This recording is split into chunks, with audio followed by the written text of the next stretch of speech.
আলু বেগুন দিয়ে পটল মাছের পাতলা পাতলা ঝাল। শুভ সন্ধ্যা বন্ধুরা, আবার একটা নতুন রান্নার ভিডিও নিয়ে চলে এসেছি। আলু বেগুন দিয়ে পটল মাছের পাতলা পাতলা ঝাল। তো চলো আলু বেগুনটা কেটে নিই। মিডিয়াম সাইজ করে পাতলা পাতলা করে আলুটা লম্বা লম্বা করে কেটে নেওয়া হয়েছে। এবার কেটে নেব বেগুন সুন্দরী। এই যে দেখো, তোমাদের দিদিভাই পটল মাছ দুটো ভেজে নেবে। কড়াইতে তেল গরম হয়ে গেছে, এবার দিব পটল সুন্দরীকে। বিনা হলুদে মাছটা ভাজা হচ্ছে। পটল সুন্দরীকে ভালো করে লাল লাল করে ভেজে নিয়েছি, বেগুনটাও হালকা পাতলা করে ভেজে নিয়েছি। এবার আলুটা ভাজবো।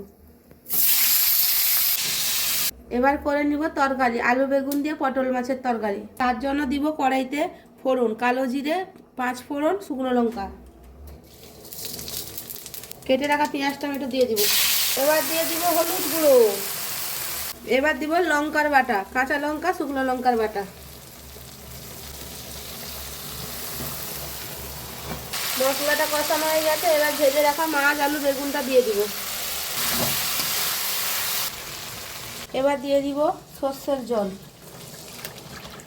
এবার ভালো করে ফুটিয়ে নিব 5 মিনিট লো ফ্লেমে। আলু বেগুন দিয়ে পটল মাছের তরকারিটা রেডি, এবার নামিয়ে নিব। কত সুন্দর হয়েছে খেতে, যা টেস্টি হবে না।